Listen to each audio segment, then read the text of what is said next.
They begin their journey in silence, not because they have been ordered to stay quiet, but because words feel small against the immensity of what lies ahead. The air aboard the pilgrim ships is heavy with incense and the murmurs of prayers that never end, billions of voices whispering the same devotion, the same surrender. To die for the Emperor is to live forever. The chosen are gathered from every corner of the Imperium, hive-born workers who have never seen the sky, feral world tribesmen painted in sacred ash, noble sons and daughters marked by family pride and quiet fear. Each believes they were chosen for a reason. Some call it destiny, others call it punishment. But all believe it is the Emperor's will. The journey to Terra is not a voyage, it is a slow unraveling of humanity. The pilgrim ships are vast, cathedral-shaped leviathans drifting through the void, their hulls engraved with saints, skulls and promises written in forgotten dialects. The glow of their engines flickers like dying candles against the cold ocean of stars. Inside, corridors echo with footsteps that will never return.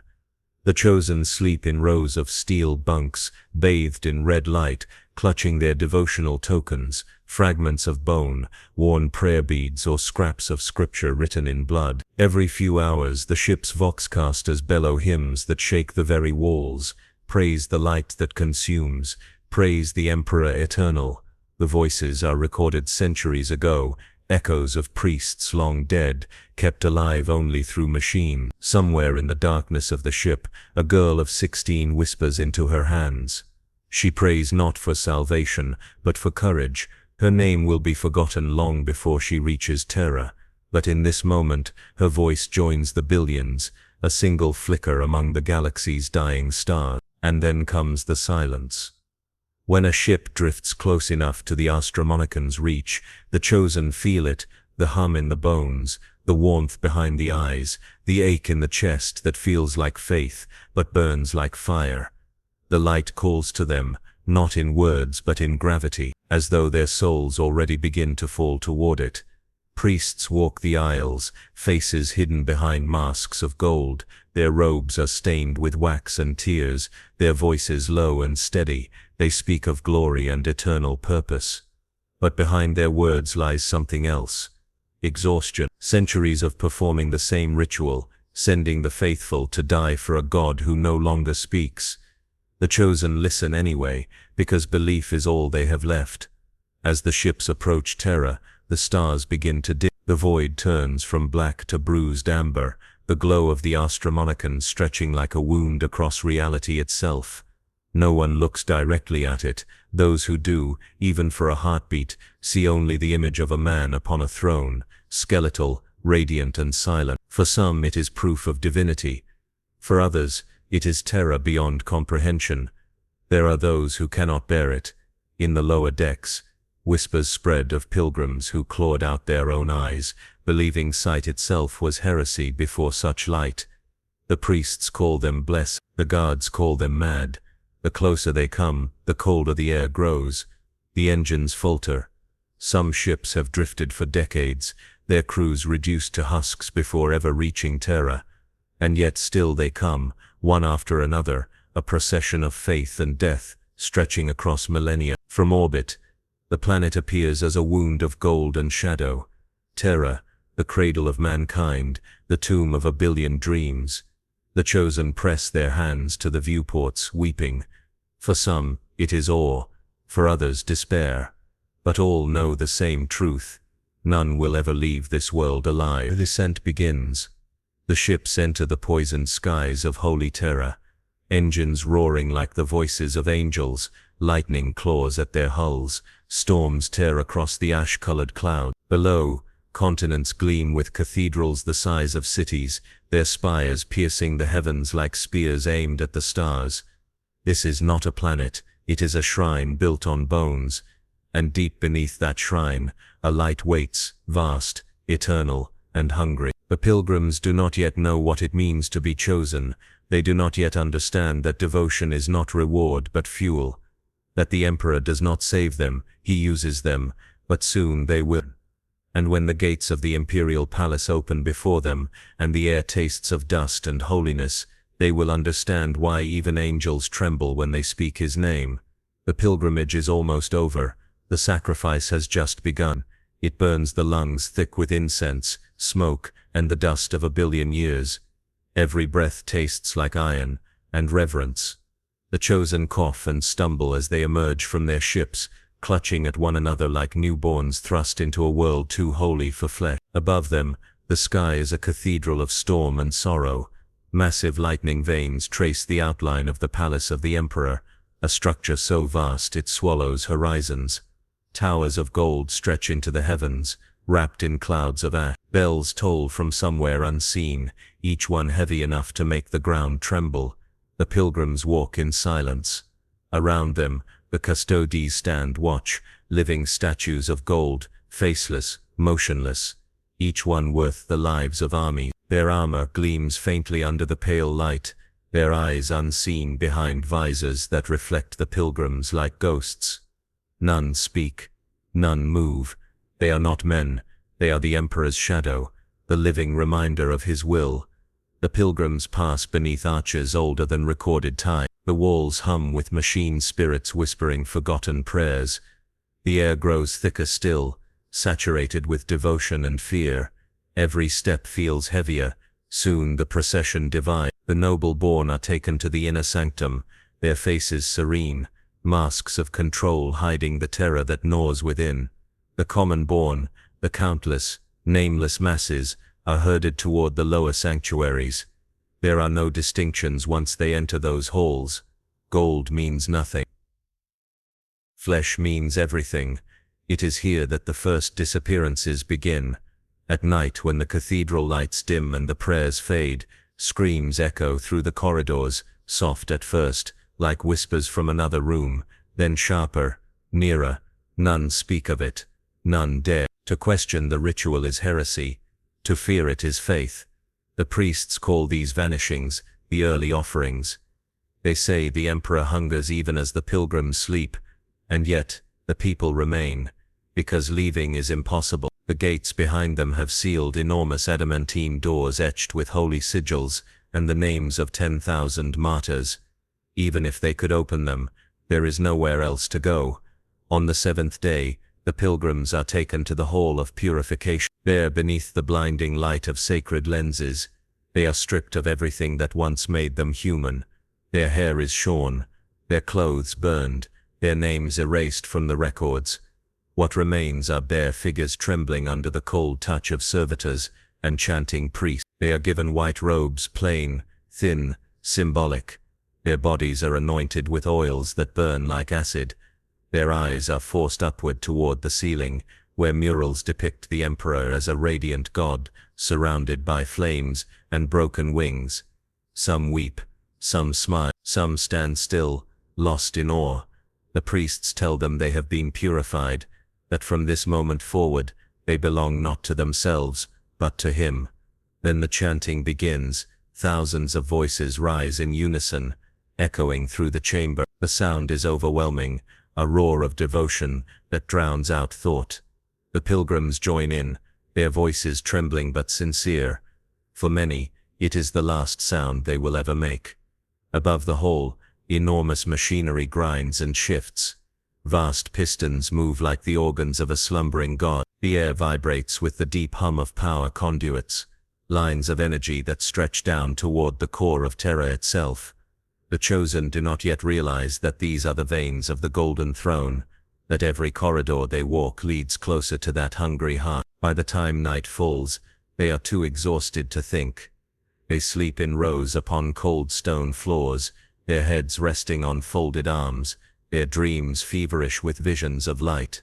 Some see angels of fire, some see the emperor's face, others see nothing, only endless white, and among them walks an old woman, one of the senior confessors. Her voice is soft as dust, her eyes clouded but bright. She stops beside each sleeper, marking their foreheads with ash. "You are his now," she whispers, "and he remembers you, even as he devours you." Her words linger in the air long after she is gone. When morning comes, the bells toll again, not for prayer but for procession. The next phase of the pilgrimage has begun. The gates open to reveal a spiral descent.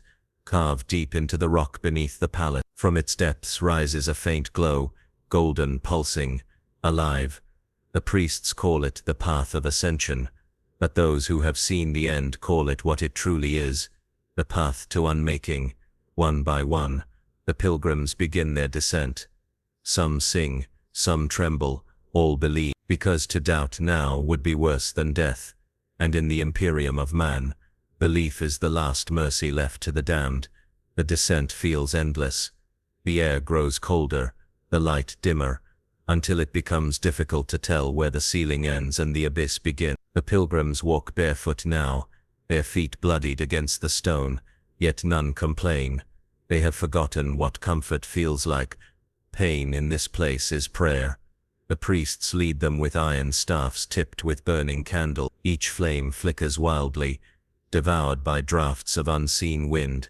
Shadows twist along the walls, taking shapes that look too human to be tricks of light. The deeper they go, the more the air changes, heavy, electric, as though the world itself is holding its breath. Somewhere ahead, a sound begins to echo, faint at first, then louder, closer, a deep, mechanical heartbeat. Thrum, thrum. It's the sound of the Golden Throne, though they do not yet know it. The pulse of the Emperor's machine sarcophagus reverberates through the bedrock of terror, reaching even here miles above its core. To the pilgrims, it feels like a god breathing beneath their feet. When the first one collapses, no one stops. The priests simply step over the body, murmuring blessings. The fallen will be remembered, that's what they say, but remembrance in the Imperium means little. What matters is obedience. At intervals, the pilgrims pass through vast chambers, where murals cover every surface, depictions of the Emperor's victories, of his ascension, of his eternal rule. Yet the paint has begun to flake, the faces blur, the gold tarnish. The pilgrims stare in silence, realizing for the first time that even holiness fades. But still they walk. The youngest among them begin to whisper prayers in rhythm with the machine's heartbeat. The sound steadies them, a cruel comfort in the dark. One boy, barely 12, clutches his mother's hand as they walk. His eyes are wide, his lips trembling. "Will he see me?" he whispers. The mother squeezes his hand gently. "He sees everything," she says. Her voice cracks on the last word. Hours pass, or perhaps days. Time loses meaning in the descent. The deeper they go, the fewer remain. Some collapse and are taken away by silent servitors. Others vanish into side passages, claimed for other purposes unknown to the rest. At last, the remaining pilgrims reach a vast metal gate, impossibly large, carved with sigils that burn with faint light. Above it, a single inscription glows dimly in high Gothic. "Those who enter here feed the stars."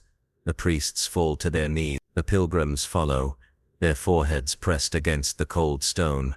The scent of oil and incense fills the chamber, and for a moment it feels almost peaceful. Then with a thunderous groan, the gate begins to open. A wave of heat rolls out from the darkness beyond, not the warmth of flame, but of energy, of life consumed. The pilgrims gasp as they see it, a tunnel stretching into infinity, lined with veins of gold that pulse like living flesh. This is no mere passage, this is the artery of the Imperium itself. The priests rise and turn to face their followers. Their masks catch the light, reflecting the flames like faces of angels. One speaks, his voice amplified through the vox built into his armor. "You have walked the path of faith," he declared. "Beyond this gate lies eternity. Beyond this gate lies the Emperor's embrace." A murmur passes through the crowd, awe, terror, devotion blending into one. Some fall to their knees again, sobbing. Others stand trembling, too numb to feel. The priests begin the final chant. The sound builds, hundreds of voices, merging into one impossible tone. The tunnel itself seems to vibrate with the sound. And as the pilgrims cross the threshold, one by one, they vanish into the golden dark. The gate closes behind them. Above, the bells toll once more. The world shakes. Far below, the heartbeat of the throne quickens. The Emperor stirs. The light consumes. And the galaxy continues to turn, fed by the faithful, who will never be remembered. The pilgrimage is complete. The descent begins. The echo travels for miles through the stone arteries beneath the imperial palace, rolling like thunder in an endless storm. For the chosen, it is the last sound of the world they once knew, a sound that seals their fate in the darkness below. Here the light dies. What remains is a faint luminescence, golden veins etched into the walls, pulsing softly like the veins of some colossal being slumbering beneath the crust of the planet. The air hums with energy, not mechanical but alive. It presses against the skin, seeps into the bones, fills every breath with the taste of copper and sanctity. The pilgrims move in silence, guided by the priests whose torches flicker dimly against the shadow. Servitors shuffle ahead, their bodies fused with machines, their faces pale and expressionless.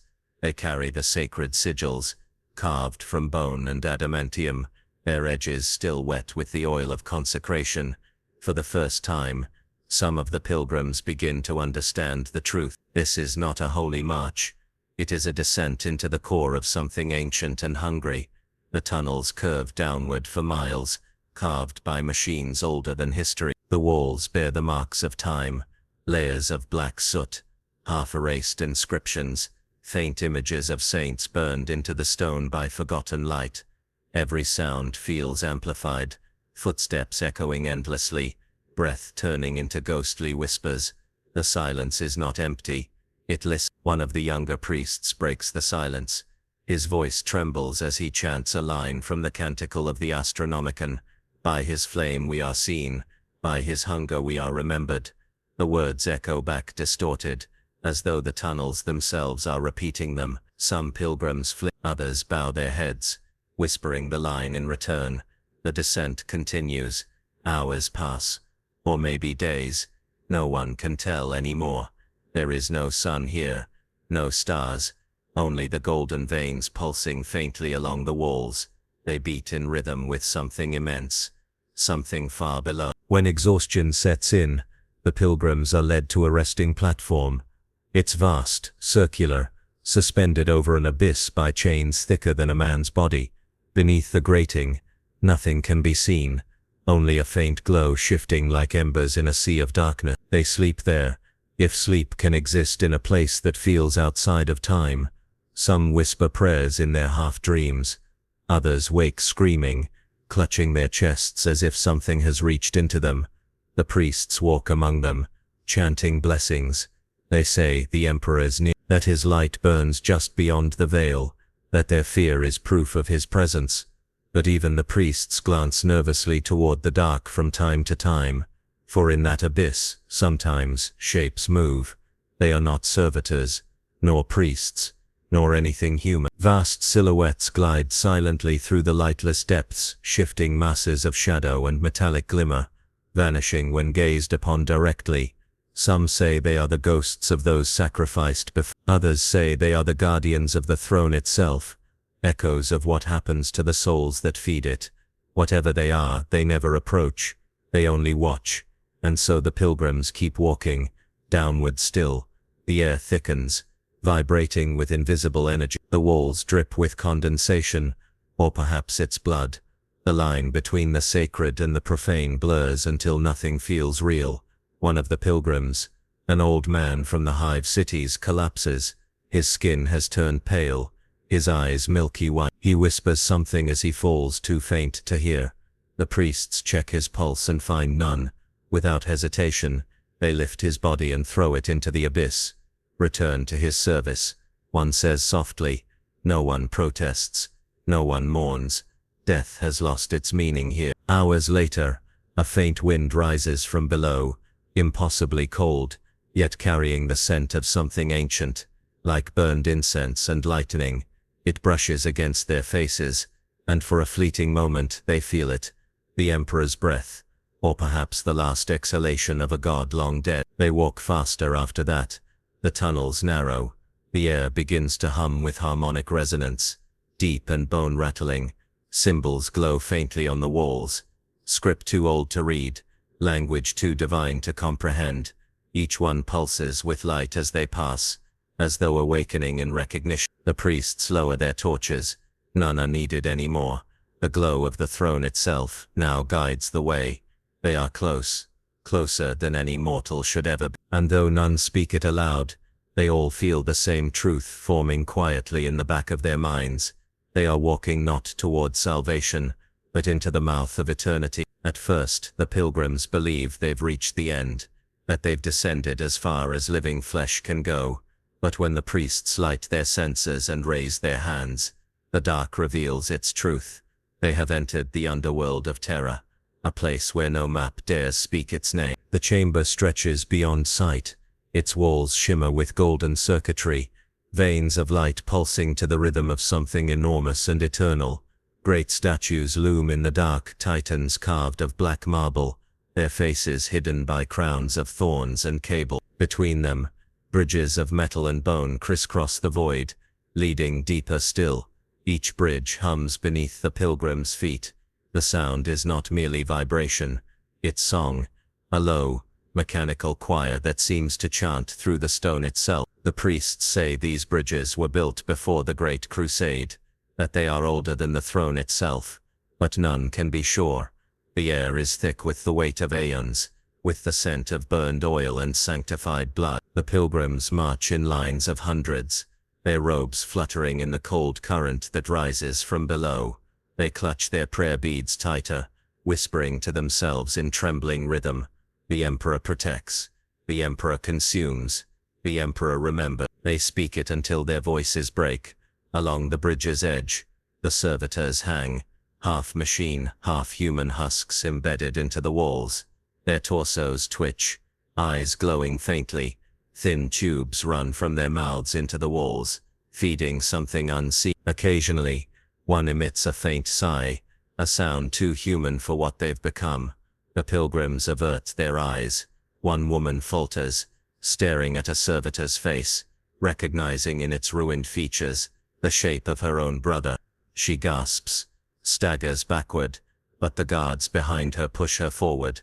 There is no room for hesitation here, only movement, only faith.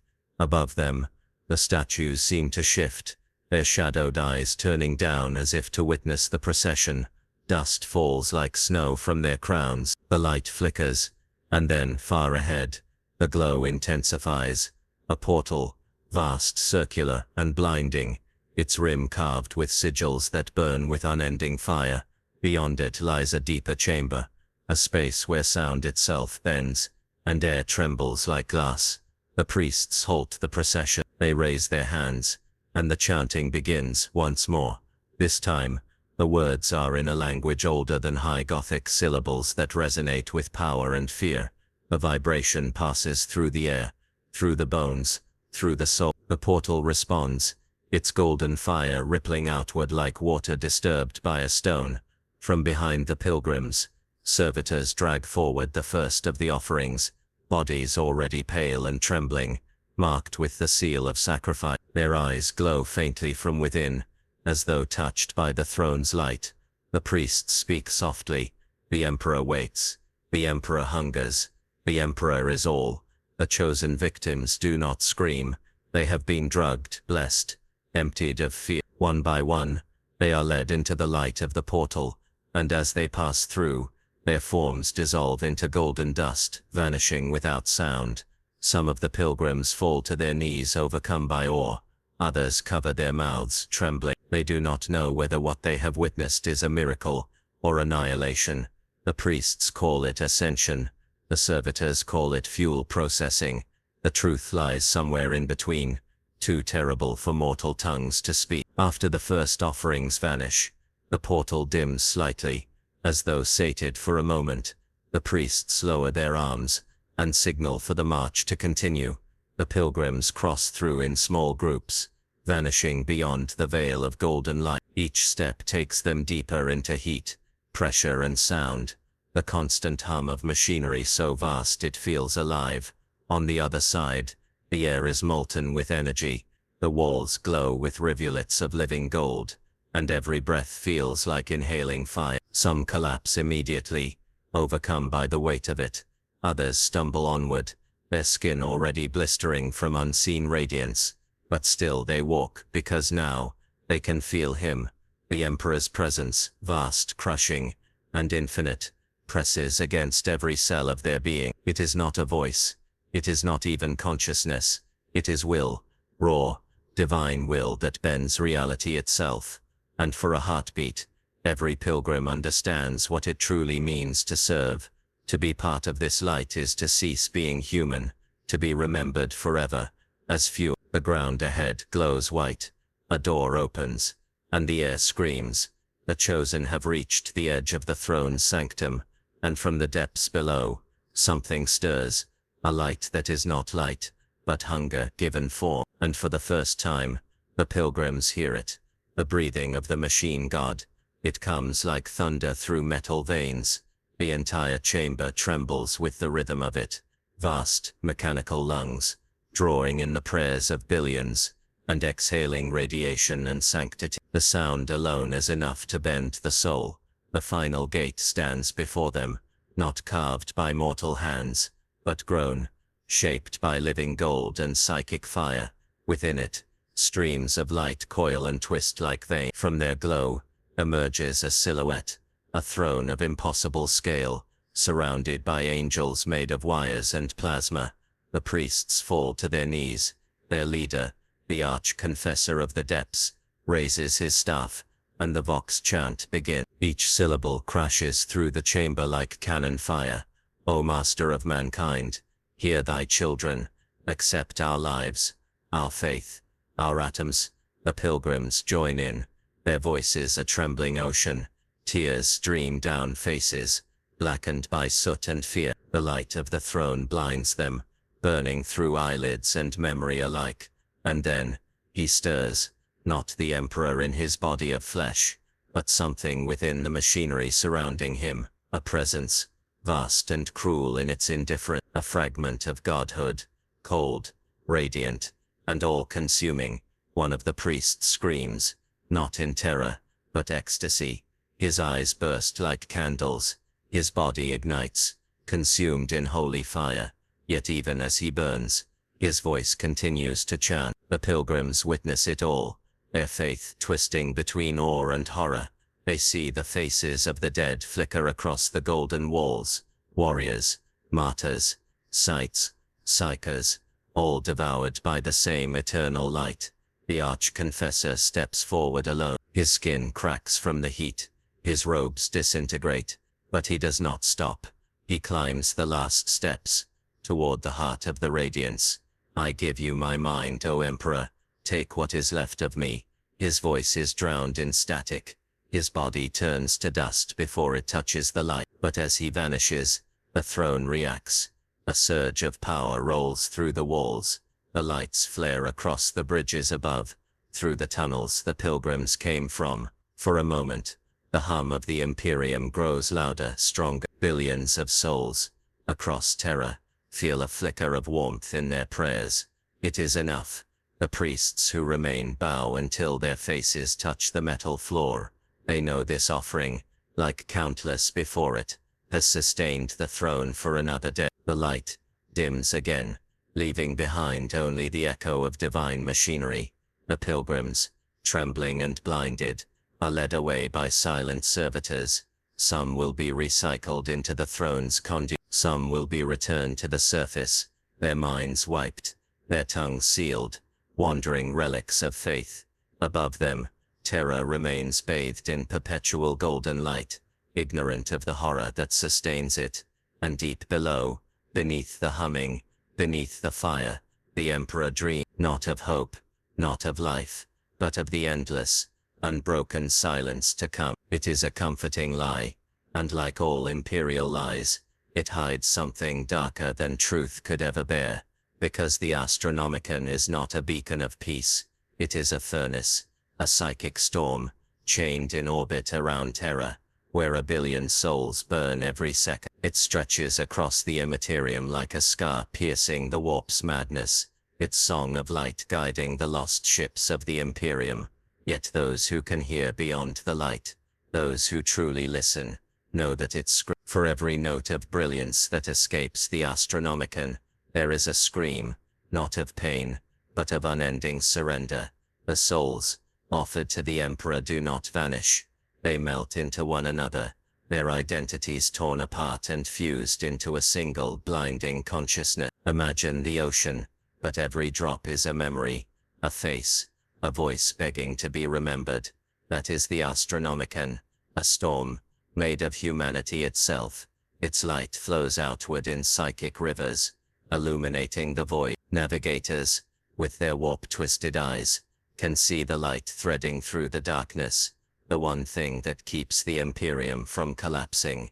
They call it holy, sacred, divine. But if you were to look deeper to see the truth beneath the gold, you would see faces writhing within the radiance, millions upon millions of human shapes, dissolving into the endless blaze. Their voices twist together, singing hymns no mortal choir could ever match.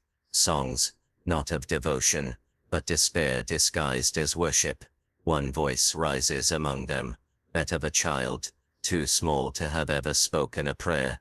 It cries, reaching for its mother through the white fire. There are no hands to hold, no bodies to embrace, only the burning, and the light, and the endless hum of the Emperor's will consuming everything that once was. The Astronomicon's brilliance pulses, in rhythm with his ancient heartbeat. Every flicker, every flare of light, is another soul extinguished, another fragment of a mind, transformed into psychic energy. To the people of the Imperium, this is salvation. To the warp, it is a wound that never heals. The daemons that lurk beyond the edge of sanity gather around it like carrion birds, watching, waiting, whispering.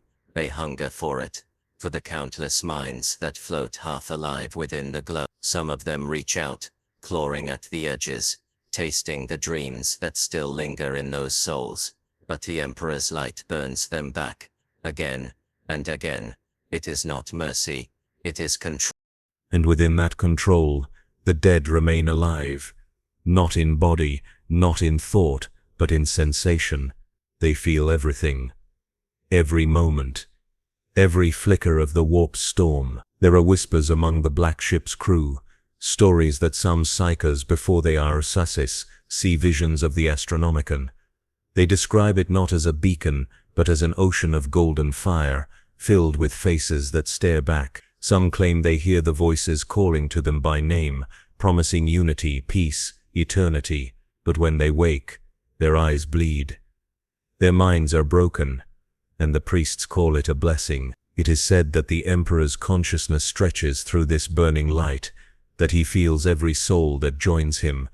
If that is true, then the Emperor is the loneliest god that has ever existed, because he is surrounded by billions, yet not a single one can speak to him, only through him. The Astronomicon is his body now, vast, radiant, decaying, a cosmic cathedral built from minds that no longer remember their own names. And somewhere within that sea of light, echoes of who they once were still drift. A warrior who fell at the siege of Terra, a mother who prayed for her son to return from war, a child who was told she was chosen by destiny. They are all here, dreaming in gold, but even in that eternal burning, something stirs, a faint resistance, a memory of individuality that refuses to die. It begins as a whisper, a question that ripples through the psychic tide. Was this salvation? The light quivers, the warp trembles, and for a fleeting instant, the Astronomicon dims. On a ship far from Terra, a navigator gasps as the beacon falters. The void around them flickers, stars bending like reflections in dark water. Then, just as quickly, the light returns, stronger, harsher, hungrier. In that moment 1,000 souls are consumed at once. The whisper is buried. The Emperor's will tightens, and the light continues to scream. The light has no beginning, no end, no direction. At first there is only burning, not pain, not pleasure, but a heat that consumes identity itself. The soul wakes slowly, like a thought remembering it once belonged to someone. It was human once, maybe a pilgrim, maybe a psyker. It cannot recall. There are no eyes, No body, no voice, only awareness. And the song, it is endless, a golden hymn that pulses through the fabric of eternity. It vibrates in what remains of thought, shaping and reshaping memories that blur and melt like wax under divine fire. The soul wants to scream, but the sound becomes light before it ever reaches silence. Then it hears something, beneath the hymn, beneath the thunder of billions of other minds, a whisper, a fragment of a voice that doesn't belong to the light. Do you remember? The soul trembled. It does remember. A world, a name, a mother's face, a sky not made of gold. But as soon as it remembers, the light presses harder. It seeps into the cracks of memory, melting every image, every name. The soul fights, tries to hold on to a single thought, but the Astronomicon does not allow such rebellion, because unity demands surrender. The light floods through what is left of its consciousness, filling it with warmth, obedience, peace. The pain dissolves, the fear fades. The soul feels loved, accepted, chosen.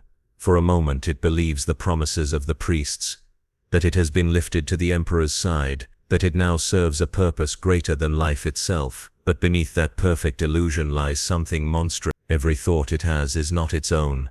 Every emotion is shaped by the will of something vast, something that thinks in centuries, that dreams in radiation and power.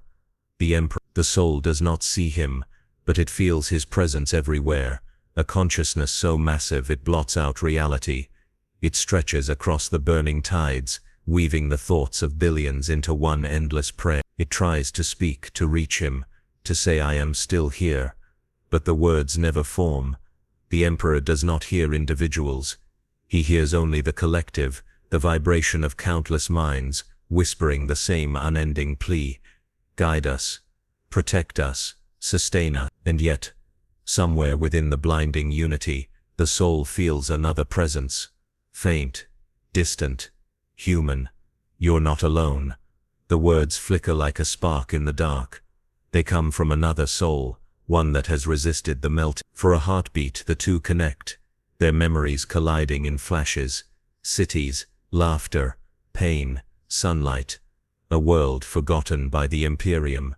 A love forbidden by faith. They remember each other. For an instant they are human again.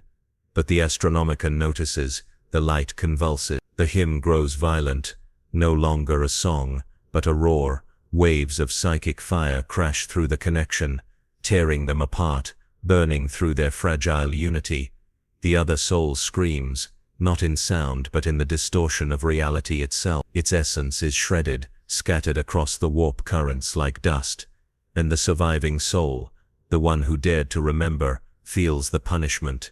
It is pulled upward, through the layers of radiance, into the core of the Astronomicon. There in the eye of the storm, lies something the priests never speak of, the heart of the beacon, a sphere of light so intense that even daemons turn away from it. Inside, the Emperor's consciousness touches everything.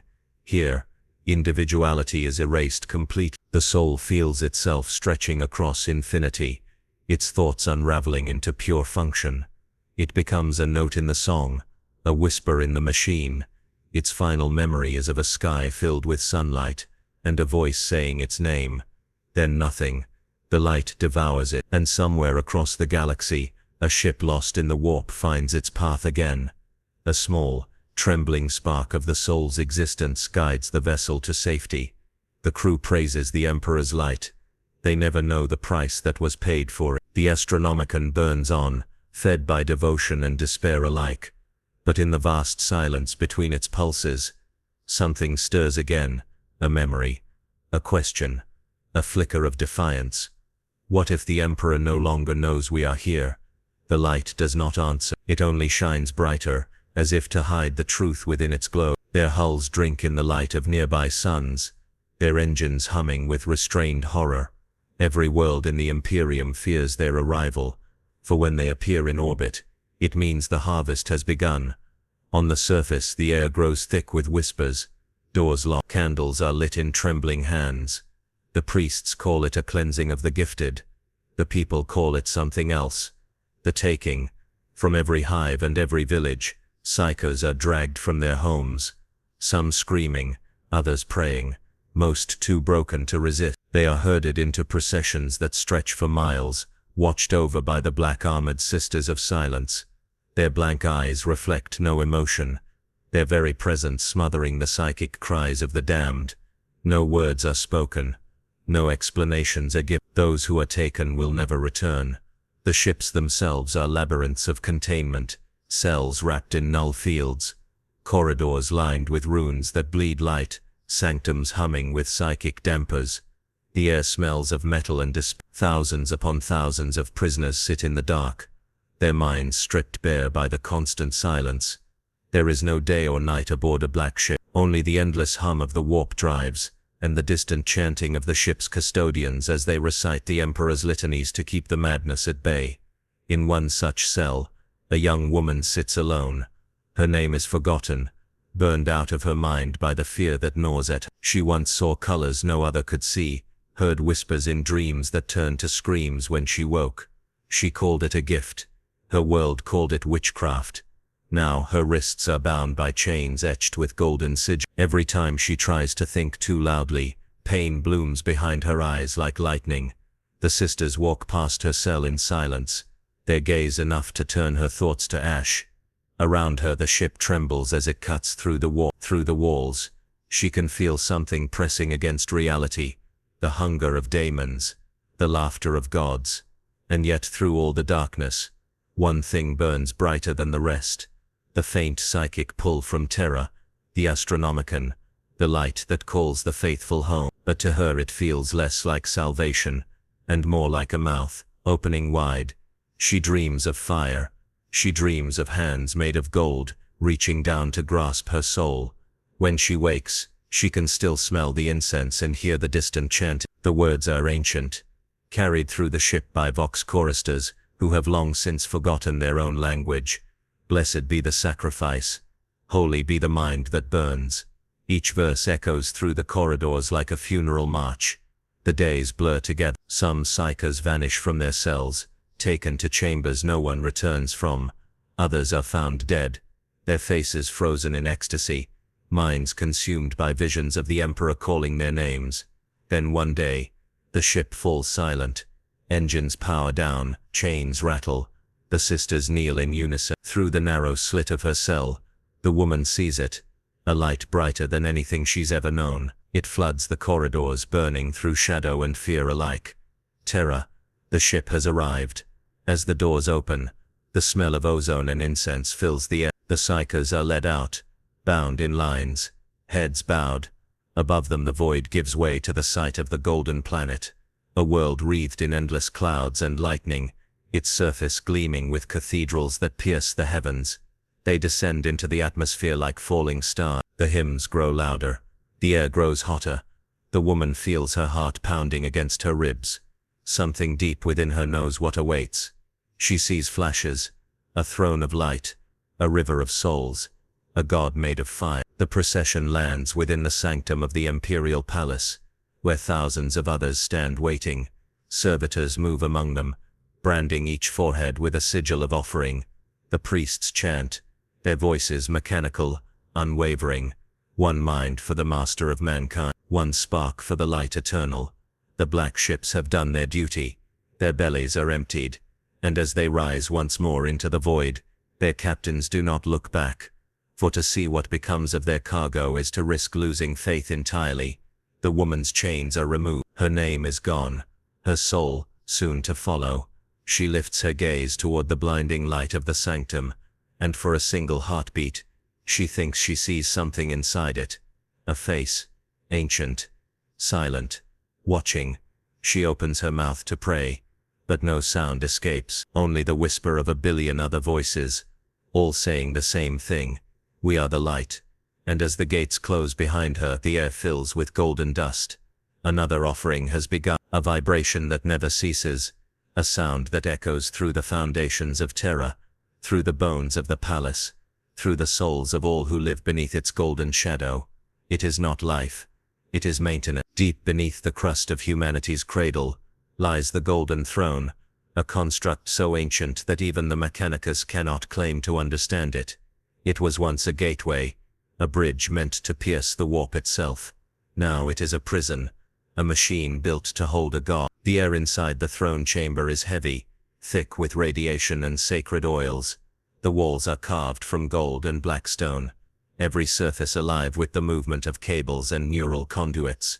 Rivers of fluid metal pulse beneath transparent glass, carrying data, energy and human souls. Servitors hang from the ceiling like the corpses of angels, their bodies fused into the infrastructure, their minds wiped clean, their whispers feeding into the endless chant of maintenance. Everywhere, incense burns to mask the stench of decay. At the center of this labyrinth of holiness and horror sits him, the Emperor, or what remains of him. His body is vast, a monument of flesh and machinery, fused into the throne over 10,000 years. The gold that surrounds him is not mere metal, but alive. It shifts, breathes, and reshapes around his still form. Tubes thicker than towers feed into his skull and spine, pumping the psychic essence of 1,000 souls per second into his veins. His eyes are gone, his mouth no longer moves, and yet he sees. Through the warp, through the Astromachan, through every prayer whispered by a trembling believer, he sees everything, but he no longer answers. The custodians who guard this place stand in eternal silence, their faces masked, their armor reflecting the light of dying suns. They do not speak of what they protect. They are not allowed to feel awe or pity. They are the last witnesses of humanity's God, and they know he is not living, but enduring. At the base of the throne, priests of the Adeptus Mechanicus work without rest. Their chants are mechanical, their bodies half machine, their eyes replaced by lenses that see only energy flows and malfunction reports. To them, the Emperor is a system to be maintained, every flicker of light, every drop of psychic energy measured, recorded, repaired. Yet there are moments, brief, almost imperceptible, when the hum changes, when the power falters, when the throne breathes. It is then that they hear it, a whisper not carried by sound but by thought, a voice older than the stars, still here. It ripples through the chamber like thunder through water. The priests fall to their knees, the custodians bow their heads. They know that the Emperor is not truly awake, but sometimes, the boundaries between life and death blur. Sometimes, he remembers. The whisper continues, faint, fragmented, so many voices. The light must endure. His consciousness stretches across the Astromachan, billions of souls screaming through him, sustaining him, drowning him. Every mind that burns in his name becomes part of the machinery that keeps the Imperium alive, and somewhere within that divine network of pain, there is awareness, a flicker of thought that remembers being human, that remembers war, that remembers love, and betrayal and hope. The Emperor dreams. In his dreams, terror burns again, just as it did when Horus betrayed him. He sees his sons, one by one, rising and falling. He remembers their names, but the memories twist, dissolve. Their faces melt into the faces of billions more, all those who have died for him, all those who will die still. He wants to speak, to tell them to stop, to end the suffering, but the machine does not let him. The throne has become its own god, a sentient system that feeds on his mind, interpreting his will, enforcing his silence. It does not care for humanity, it only cares for continuity. The priests call it sacred, the Mechanicus call it perfect, the custodians call it necessary, but none of them truly know what it costs. In the chamber's lower levels, the sacrificial conduits hum louder. Fresh psychers, harvested from the black ships, are connected to the throne's auxiliary systems. Their screams are absorbed, their energy converted into psychic fuel. Above them, the Emperor's body glows faintly. His veins shimmer like molten gold. His skull burns with internal fire. And for a heartbeat, just one, the Astromachan shines brighter. Across the galaxy, ships lost in the warp see the beacon flare. Millions of lives are saved, billions of prayers are answered, and no one knows that each flicker of light costs 1,000 souls. The priests rejoice, the custodians remain unmoved, and the Emperor silent, immortal, unfree, endures another day. Deep in the machine's heart, the hum steadies again. the golden light returns to its perfect rhythm, and once more, the Imperium sleeps beneath its god of dying fire. Across a billion worlds, the people pray not for justice, but for forgiveness. They kneel in cathedrals that stretch into the clouds, whispering names of saints they will never see, reciting stories that have been rewritten 1,000 times, and above them the ecclesiarchy smiles. For every prayer is another chain of devotion, another voice praising the Emperor's mercy while blind to his silence. They call them living saints, humans who burn with divine fire, who rise from death to perform miracles, who walk through battlefields untouched by bullets or flame. But few ever ask where such miracles come from. Few ever dare. The truth is buried beneath layers of incense and scripture. When a living saint is born, it is not an accident. It is an intervention. The ecclesiarchy and the Inquisition search endlessly for psychers, souls whose power burns brighter than most. The rare few, whose faith does not break under pain, are shaped, conditioned, and sanctified. They are told that their suffering is holy, that their pain is proof of divine purpose. Some are dosed with psychic amplifiers, others are bound to relics of impossible age, weapons that remember the Emperor's touch. And when they are unleashed upon the battlefield, the people see what they are meant to see. A mortal wrapped in gold, their eyes ablaze, their voice echoing across the warp. To the faithful, it is a miracle. To the high lords it is a signal flare, a living weapon forged from pain and faith alike. The saints are proof that the Emperor still watches. They are also proof that he does not need to speak. Each one becomes a story, then a relic, then a monument. Statues are raised in their image, their blood bottled as holy relics, their ashes spread over war-torn worlds. And yet, no one ever wonders why every saint burns out so quickly, why they die in agony, their bodies consumed by the very light that sanctified them. Because that light is not mercy, it is consumption. The Emperor's power, or what remains of it, flows through the warp like a dying sun. The Astromachan feeds it, the sacrifices sustain it, and the living saints become its fleeting spark. When they ignite, they burn entire armies into ash. When they fade, the light within them returns to the throne, and the Imperium calls it a blessing. On the world of Vandis night they still tell the story of Saint Aracia, a young woman who rose from the ruins of a hive city, her body wreathed in holy fire. They say she spoke the Emperor's words and turned back a tide of demons single-handed. What they do not tell is that her flesh melted as she fought, that her screams became the hymn that sanctified the battlefield, that her final breath was spent begging to die. When she fell, the sky split open in gold, and for a single moment, the Astromachan flared brighter than it had in centuries. Ships across the segmentum saw her light, none saw her corpse. The ecclesiarchy declared her a saint within the hour. They built a basilica over the crater where she fell, lined its halls with gold, and filled it with the bones of those who died believing she still walked among them. This is how mercy is forged in the Imperium, through spectacle, sacrifice, and silence.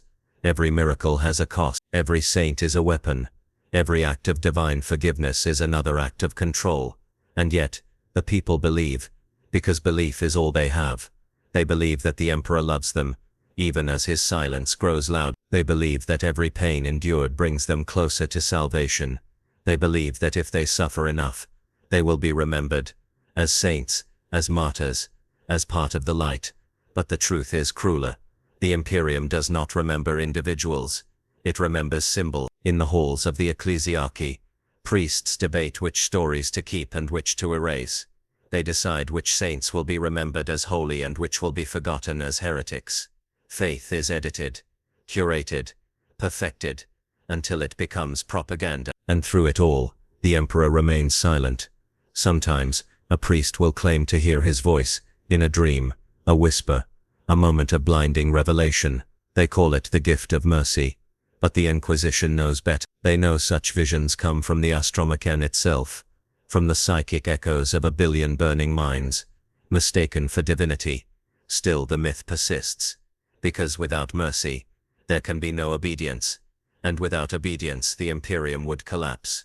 So they build new saints, they canonize new martyrs, they feed the illusion of love in a galaxy, built on fear, and as the faithful kneel beneath the towering cathedrals, their voices rise in prayer, not knowing that the same light they worship is built from screams. Far above, the stars burn faintly, the Astromachan pulses, and the Emperor, surrounded by his dying saints and fading light, endures. No mercy, no love, only necessity. Navigators felt it as a whisper, a tremor in their third sight, barely perceptible through the screaming tides of the warp. But over weeks, then months, the rhythm changed. The steady beat of the Emperor's light, that perfect psychic beacon guiding ships through madness, began to falter, and for the first time in 10 millennia, the stars felt unsure. On the bridge of the Imperial battleship, Gloria Invictus, Navigator Primus Ilara, Tharn, opened her eyes and screamed. Her charting sphere was blank. The light of the Astromachan had vanished. For 3 entire seconds. 3 seconds, in which the ship drifted blind through the warp. 3 seconds in which 100 daemons clawed at the edges of her mind. 3 seconds that felt like eternity. When the light returned, it was weaker, dimmer, flickering, as if through. Ilara wept, not because of fear, but because she understood what it meant. The Emperor was fading. Word spread in whispers among the Navis Nobilite. Astropaths began to die in their sleep, their souls burned out by the sudden bursts of psychic static. Entire relay stations went dark. Messages vanished mid-transmission. Across the Imperium, confusion became panic. The ecclesiarchy ordered mass prayers. Millions knelt, heads pressed to blood-soaked stone, chanting the same words over and over. The Emperor protects. The Emperor endures. The Emperor is eternal. But their voices could not reach him. In the depths of the Imperial Palace, the custodes knew the truth before anyone else. They saw the readings from the Golden Throne. They watched as the energy flow from the sacrifices began to fluctuate, as the machine spirit that sustained the Emperor's corpse body began to cough and sputter. They said nothing. They dared not speak of it aloud, because to admit it was to admit the unthinkable, that the God Emperor of mankind, the light of humanity, was dying. And yet, in the warp, something stirred. The darkness felt it. The Chaos Gods laughed. For the Astromachan was not just a beacon for men, it was a wound in reality. A flame they could see across eternity. And now, that flame was guttering. Worlds began to vanish from the galactic map. Ships lost in the warp never returned. Sectors went silent. In some corners of the galaxy, entire systems declared independence, believing the Imperium had fallen. Others turned feral, regressing to primitive faiths and dark worship. On Cadia's shattered remains, survivors built shrines to the dying light, believing that if they prayed hard enough they could reignite it. But faith cannot mend the dead. And as the Emperor's light faltered, the warp grew hungrier. Storms swelled across the Sea of Soul. Reality tore at the seams. The great psychic beacons that once pulsed with steady brilliance now flickered like dying candles in a hurricane. In the Schola Progenium, young priests were taught to never mention the fading. To speak of it was heresy. To even think of it was blasphemy. But the truth cannot be buried beneath dogma forever. In the cold heart of terror, where the air itself smells of sanctity and decay, one Magos Beologis noticed the impossible. The throne's systems were drawing more power than ever before, yet producing less. The sacrifice rate had doubled. The Astromachan's output had halved. The numbers did not lie. If the trend continued, the light would die entirely within a century. The Mechanicus prepared their reports in silence, then sealed them under 20 layers of encryption. Even knowledge had become dangerous. Outside, the galaxy convulsed. In the Segmentum Pacificus, warp storms blocked travel between entire sectors for years. In the Ultima Segmentum, an entire Crusade fleet disappeared mid-jump, its psychic trail cut off mid-transmission, like a scream cut short. And in the Far East, under the shadow of the Great Rift, the Imperium Nihilus burned with a new kind of madness. They no longer prayed to the Emperor for light. They prayed to memory. They prayed not that he would protect them, but that he would remember them, when even the stars forgot their names. The silence of the warp became unbearable. Astropaths went insane, clawing their eyes out as the psychic static overwhelmed them. Some began to hear voices, not of daemons but of something else. Something vast, watching, waiting, whispering through the cracks in the dying light. Some claimed it was the Emperor himself, reaching out one last time. Others said it was his shadow, the echo of his will, untethered from flesh. Whatever it was, it did not sound merciful.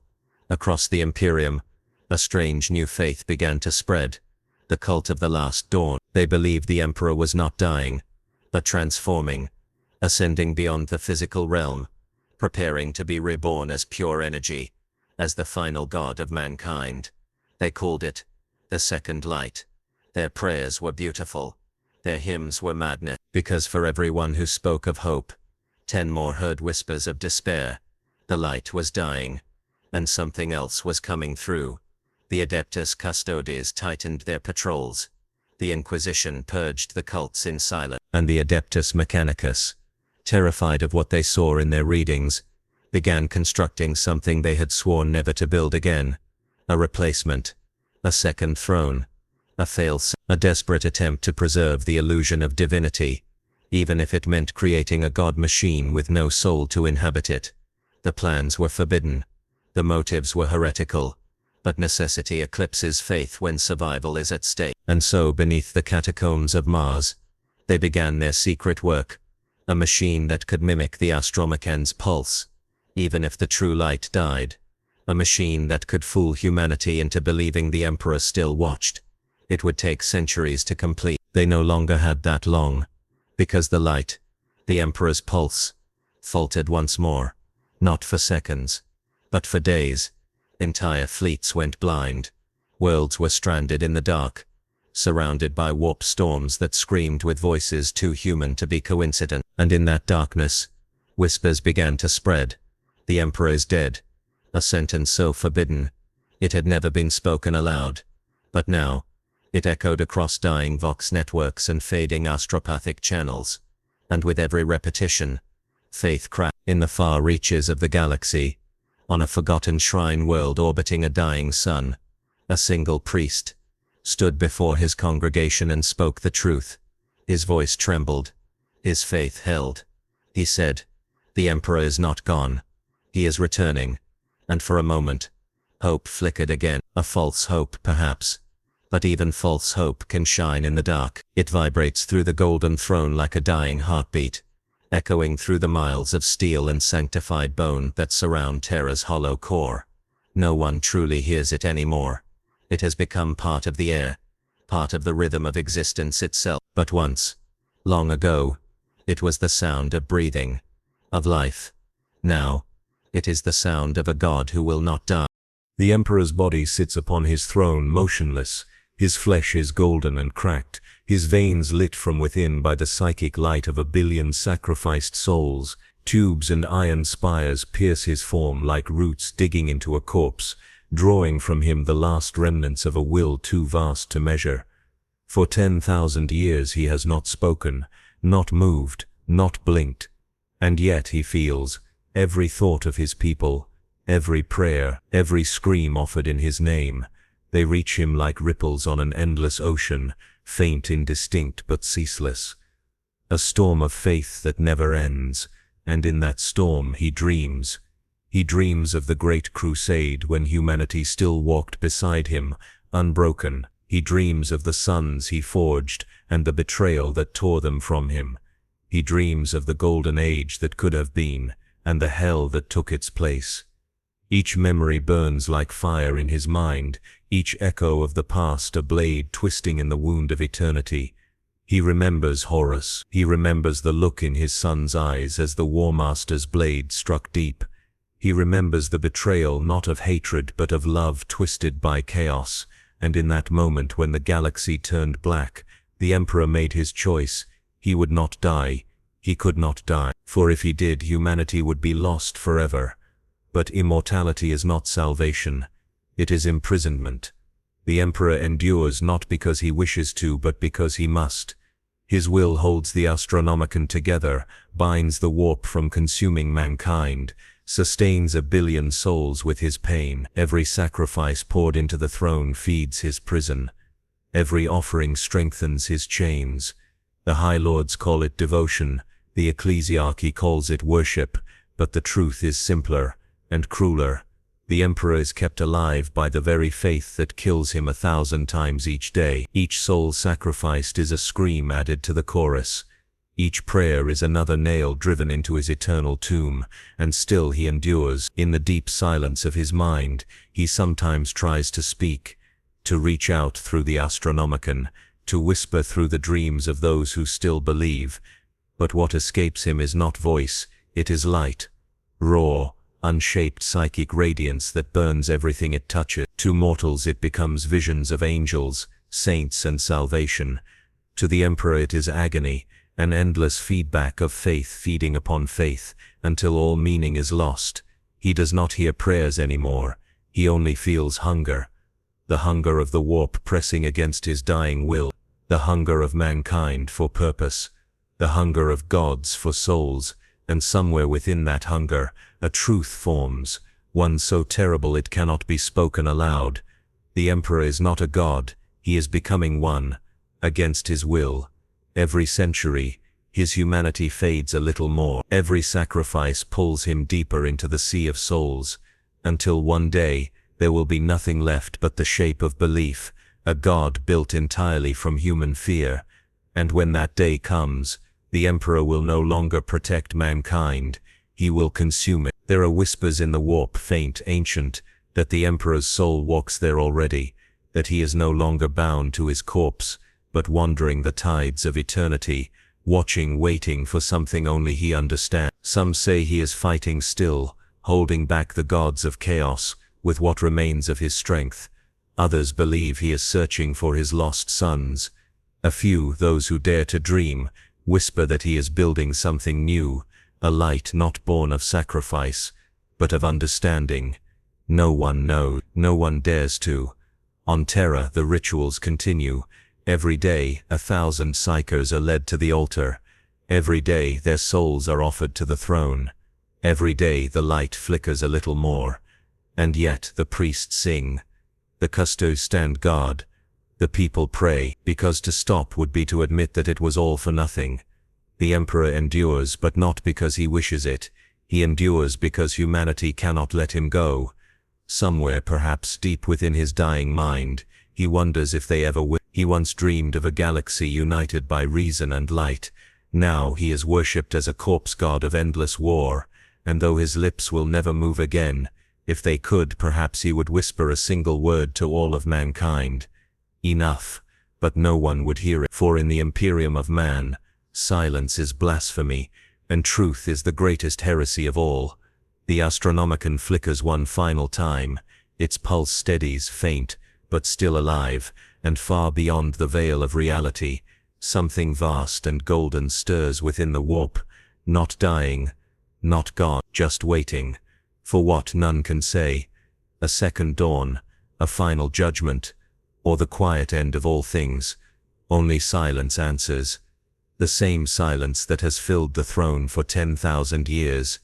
The same silence that has watched humanity rise, fall and rise again. The same silence that is neither mercy nor wrath, only endurance. The silence of the Emperor, and in that silence the galaxy trembles.